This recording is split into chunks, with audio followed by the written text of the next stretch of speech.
Assalamualaikum warahmatullahi wabarakatuh. Innal hamdalillah nahmaduhu wa nasta'inuhu wa nastaghfiruh wa na'udzu billahi min syururi anfusina wa min sayyiati a'malina may yahdihillah fala mudhillalah wa may yudlil fala hadiyalah. Asyhadu an la ilaha illallah wahdahu la syarikalah wa asyhadu anna Muhammadan abduhu wa rasuluh la nabiyya wa la rasula ba'dah. Allahumma salli wa sallim ala nabiyyina Muhammad wa ala alihi wa sahbihi wa sallam. Qala Allah ta'ala ya ayyuhalladzina amanu taqullaha haqqa tuqatih wa la tamutunna illa wa antum muslimun. Fa ya ibadallah usi nafsi wa iyyakum bitaqwallah faqad fazal muttaqun. Jamaah salat Jumat rahimani wa rahimakumullah. Topik khutbah kita pada siang hari ini yaitu adalah kampung akhirat yang pertama. Pada saat seseorang meninggal dunia, itu artinya dia berangkat dari kampung dunia, lewat dan dia sudah meninggalkan batas. Sebagaimana kalau kita dalam suatu perjalanan dari Jogja ke Surabaya, pada saat kita meninggalkan kota Jogja, maka kita akan melihat tulisan selamat jalan dari Yogyakarta. Kemudian kita akan masuk ke gerbang berikutnya, batas kota berikutnya adalah kota Klaten misalkan. Maka selamat datang di kota Klaten. Ketika kita meninggal dunia, itu sejatinya seseorang telah melewati batas selamat jalan dari kampung dunia. Dan dia akan memasuki area perbatasan, yaitu kampung yang berikutnya adalah kampung akhirat, sehingga dia akan menemukan selamat datang di kampung akhirat. Dan setelah kita memasuki kampung akhirat, sebenarnya ada banyak titik-titik singgah. Sebagaimana ketika kita berjalan menuju Surabaya, ada banyak kabupaten, ada banyak provinsi yang kita akan lewati. Kita ketika wafat melewati kampung dunia, masuk ke kampung akhirat, sebelum kita sampai ke surga Allah atau ke neraka Allah, maka ada banyak titik, ada banyak kecamatan, kabupaten, tempat-tempat persinggahan yang kita akan temukan. Dan kampung akhirat yang pertama yang kita akan datangi, kita akan lewati, yaitu kita akan mendapati batas kota yang namanya adalah area kuburan. Dan itulah yang disebut dengan kampung kuburan. Ada satu kisah yang menarik pada saat Utsman bin Affan radhiyallahu taala anhu, beliau menangis di saat melihat kuburan. Maka para sahabat dan yang lain bertanya kepada Utsman ibn Affan radhiyallahu taala anhu, "Tuzkar al-jannah wan nar fala tabki." Utsman, kenapa kamu nangis waktu kamu melihat kuburan? Kita setiap hari lihat kuburan mungkin. Atau mungkin dalam waktu satu pekan ketika melewati suatu daerah, kita lewat pemakaman. Atau mungkin di samping masjid ada kuburan dan yang lainnya. Kita lewat dan kita tidak nangis. Padahal yang kita lihat dengan yang dilihat Utsman bin Affan itu sama. Yaitu sama-sama kuburan. Dan para sahabat yang lain akhirnya heran. Kenapa waktu dibahas surga, waktu dibahas neraka kamu nggak nangis? Tapi waktu dipertemukan, kamu datang ke kuburan, kamu nangis. Maka kata Utsman ibn Affan, saya mendengar Rasul sallallahu alaihi wasallam bersabda, innal qabra awwalu manzil min manazilil akhirah. Rasul pernah bilang ke saya, dan Rasul pernah bersabda, kata Utsman, sesungguhnya kampung pertama, tempat persinggahan pertama yang akan kamu datangi, yang akan kamu lewati di akhirat kelak, namanya adalah kuburan. Sebagaimana kita kalau dari Jogja mau ke Surabaya, maka kampung pertama, daerah pertama yang kita akan temukan apa? Klaten. Mungkin setelahnya Solo, baru kita akan sampai ke Surabaya. Dan kuburan adalah, kata Rasul, itu sebagai kampung pertama, tempat pertama kita singgah. Dan yang menjadi permasalahan adalah, Rasul memberikan sebuah catatan. Fa in naja minhu fama ba'dahu aisar. Kalau orang ini waktu memasuki checkpoint di kuburan, dia dalam posisi aman, saldonya cukup, perbekalannya memadai, kendaraannya sehat, maka setelahnya perjalanannya lancar.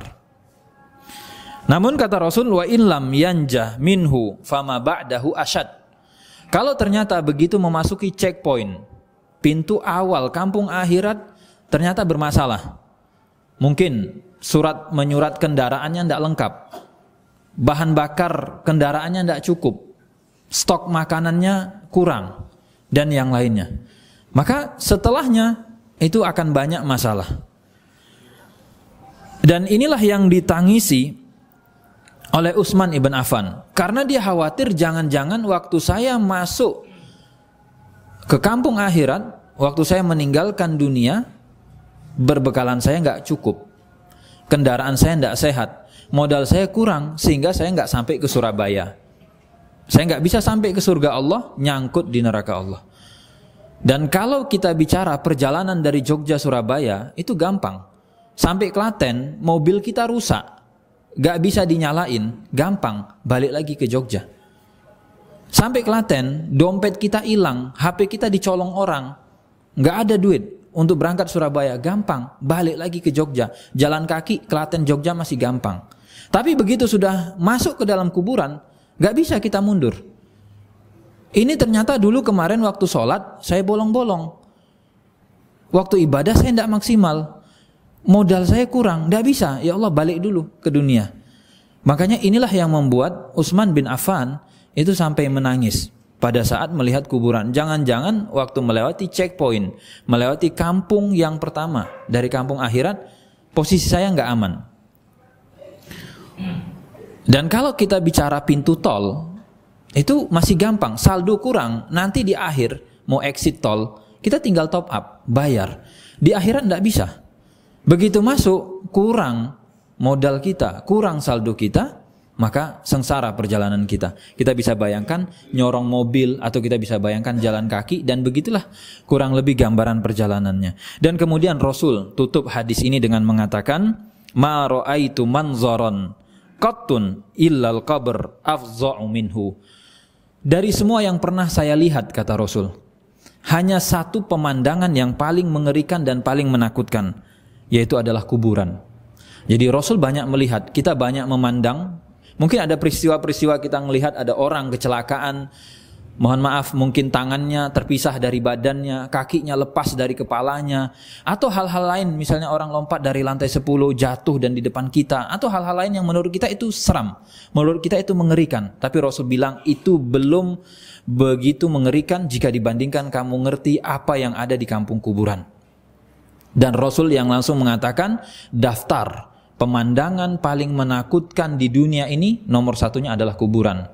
Tapi sekali lagi, kenapa kita biasa ketika datang ke kuburan, bahkan ada yang dengan santainya mungkin tidak tersentuh dan yang lain? Jawabannya sederhana, karena apa yang kita pahami belum seperti yang dipahami oleh Utsman ibn Affan dan belum seperti yang dipahami oleh Rasul sallallahu alaihi wasallam. Maka semoga pada saat kita masuk checkpoint, pada saat kita melewati kampung akhirat yang pertama kita, yaitu kuburan, saldo kita cukup, kendaraan kita sehat, modal kita memadai, bekal makanan yang cukup, sehingga nanti kita bisa sampai ke surga Allah dengan perjalanan yang nyaman, menyenangkan, dan juga tidak ada beban. Aku lu qauli hadza, astaghfirullah li wa lakum wa lisairil muslimina min kulli dzamb, fastaghfiru innahu huwal ghafurur rahim. Alhamdulillah wa kafa wa salatu ala habibinal mustafa, amma ba'd. Jamaah salat Jumat rahimani wa rahimakumullah. Sebagaimana kita ketika di dunia itu ada tempat-tempat yang kita bisa lewati dengan jalur VIP, sehingga kalau kita punya kenalan orang dalam, itu jalan tol dibuka, yang lain gak boleh masuk, hanya kita yang bisa lewat. Sebagaimana kalau kita punya kenalan orang pusat, maka kita akan dikawal, maka perjalanan kita lancar. Lampu merah semua jadi hijau. Pertanyaannya, ada gak jalur VIP pada saat kita mau melewati kampung kuburan? Dan Rasul menceritakan bahwa siapapun orangnya, dia pasti akan mengalami dan merasakan yang namanya himpitan kuburan. Dan orang ketika masuk kubur, bahkan sekalipun anak kecil, itu akan dihimpit. Rasul memberikan gambaran di antara orang yang punya kenalan orang pusat, dia punya jalur orang dalam, punya VIP, saat lewat kampung kuburan tersebut tetap dia dihimpit oleh kuburan. Yaitu siapa? Yaitu adalah kisahnya Sa'ad bin Mu'az. Sa'ad bin Mu'az pada saat beliau wafat, itu arasnya Allah bergerak, langit itu terbuka, dan kita bayangkan itu betapa berdukanya alam semesta, langit bumi. Kalau kita yang wafat, paling yang menangisi kita hanya orang satu kampung, keluarga, atau yang turut berbelasungkawa itu mungkin di level bupati, camat, presiden, itu sudah pol itu. Kalau di level presiden turut sedih atas wafatnya kita, berarti kita adalah orang yang luar biasa di Indonesia ini. Belum tentu di luar negeri. Nah, Sa'ad bin Mu'az ini ketika wafat, itu menunjukkan betapa pentingnya beliau dan betapa terkenalnya beliau, itu sampai langit Allah bergetar. Tapi kata Rasul SAW, si Sa'ad ini itu tetap enggak bisa selamat dari yang namanya himpitan kuburan. Jadi Rasul kabarkan, inna lil qabri, kuburan itu baghtatun, menghimpit dia. Dan walau kana ahadun najian minha, kalaupun seandainya ada orang punya akses tiket VIP lewat kampung ini aman, lancar, nggak ada masalah, nggak dihimpit, niscaya yang bisa selamat adalah Sa'ad bin Mu'az, kata Rasul. Tapi orang ini nggak bisa. Sebagaimana tadi, kalau kita mau lewat Klaten nggak pakai macet, dan kita punya kenalan orang nomor 1 di Klaten, Pak, saya mau lewat dari Jogja ke Surabaya, minta tolong Pak, jalan Klaten amankan untuk saya. Bisa diamankan. Semua lampu hijau, tidak ada macet, meskipun itu hari Senin jam 7, jam kantor, bisa digeser. Bapak silakan lewat dari Jogja, melewati Klaten sampai Surabaya, aman lancar. Bisa? Bisa. Tapi begitu kita mau masuk kampung kuburan, tidak bisa. Tetap ada siksaan dan yang lain. Ini berita goib yang disampaikan Rasul. Dan jangankan yang goib, kita aja bisa melihat. Kalau pengen ngetes bagaimana rasanya tinggal di kuburan, nanti silakan gali kuburan dan pendam diri kita mungkin sampai seleher, atau mungkin kita tidur di dalam, di kondisi ditutup, mungkin masukkan tabung gas atau tabung oksigen maksudnya ke dalam kuburan, sehingga kita tetap bisa bernapas, kita bisa ngerasakan betapa susah sempitnya kuburan tersebut. Dan kita berdoa kepada Allah semoga kita selamat dari kampung akhirat yang pertama, yaitu ketika melewati kuburan kita, kalaupun dihimpit, himpitannya tidak begitu menyakitkan, tidak sampai membuat kita hancur, lebur dan yang lainnya. Kita berharap Allah berikan syafaat kepada kita. Innallaha wa malaikatahu yusholluna 'alan nabi ya ayyuhalladzina amanu shallu 'alaihi wa sallimu taslima. Allahumma shalli 'ala Muhammad wa 'ala ali Muhammad kama shallaita 'ala Ibrahim wa 'ala ali Ibrahim innaka Hamidum Majid. Allahumma barik 'ala Muhammad wa 'ala ali Muhammad kama barakta 'ala Ibrahim wa 'ala ali Ibrahim innaka Hamidum Majid. Allahumma ighfir lil muslimin wal muslimat wal mu'minin wal mu'minat al ahya'i minhum wal amwat innaka sami'un qaribun mujibud da'wat ya qadhiyal hajat. Rabbana la tuzigh qulubana ba'da idh hadaitana wa hab lana min ladunka rahmah innaka antal wahhab. Allahumma a'inna ala zikrika wa syukrika wa husni ibadatik. Rabbana atina fid dunya hasanah wa fil akhirati hasanah wa qina adzabannar. Aqimus shalah.